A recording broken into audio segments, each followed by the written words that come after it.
What if I told you the most outrageous mismatch in boxing history is about to happen?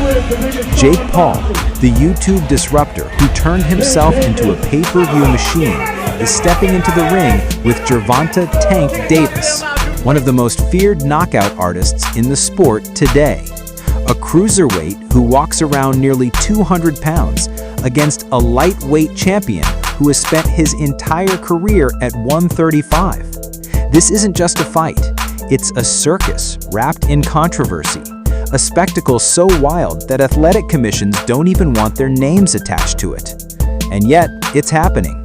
Because behind the Miami lights, the Netflix cameras, and the millions of dollars on the table, this fight has already divided the sports world before a single punch has been thrown.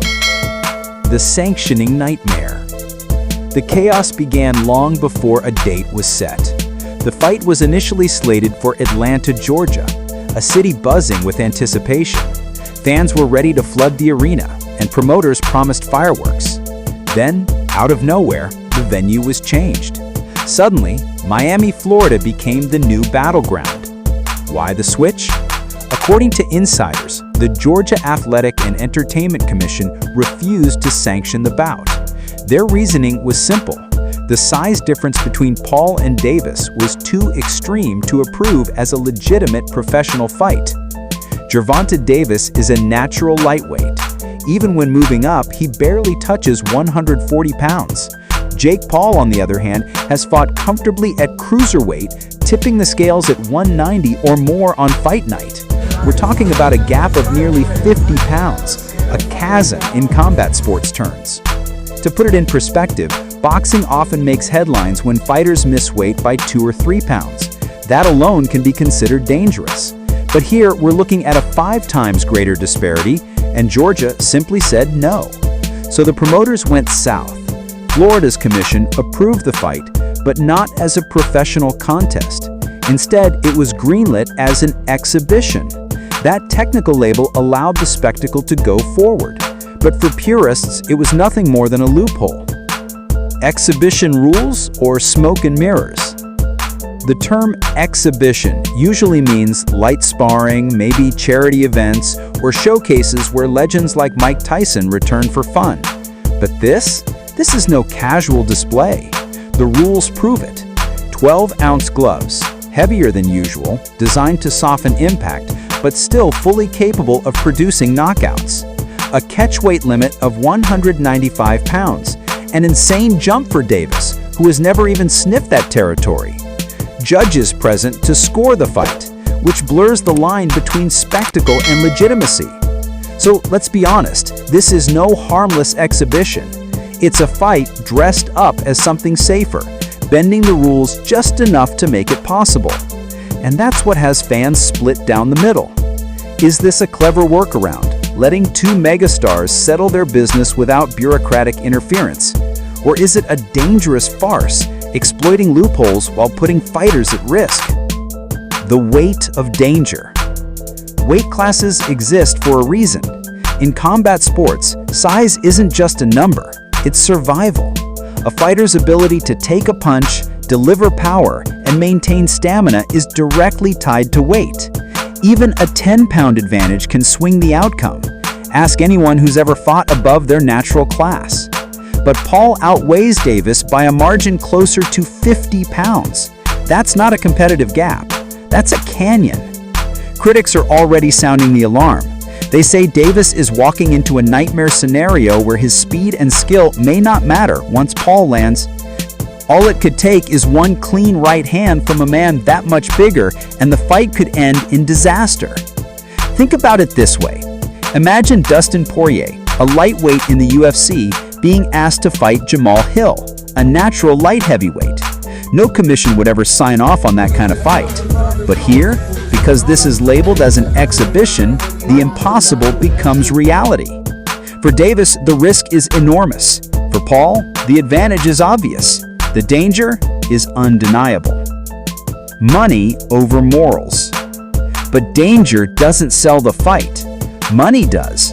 And that's the real reason this circus is rolling forward. Jake Paul has built a brand on disruption. He's not the best boxer in the world, but he is the best marketer.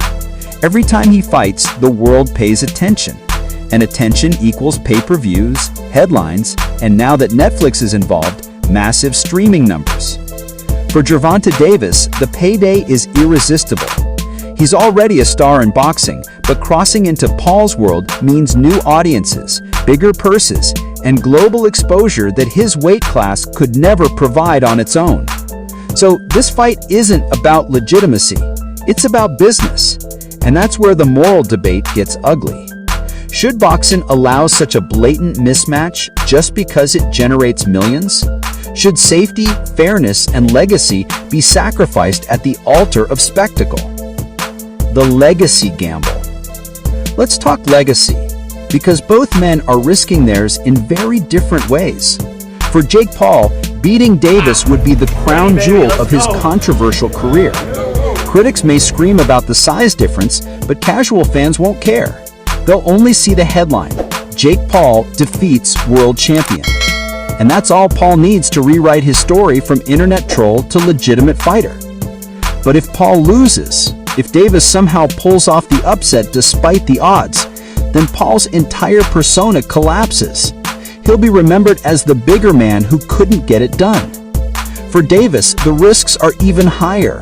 He is undefeated, a knockout artist, with a legacy already cemented at lightweight. But stepping into this fight, he risks not only defeat, but humiliation.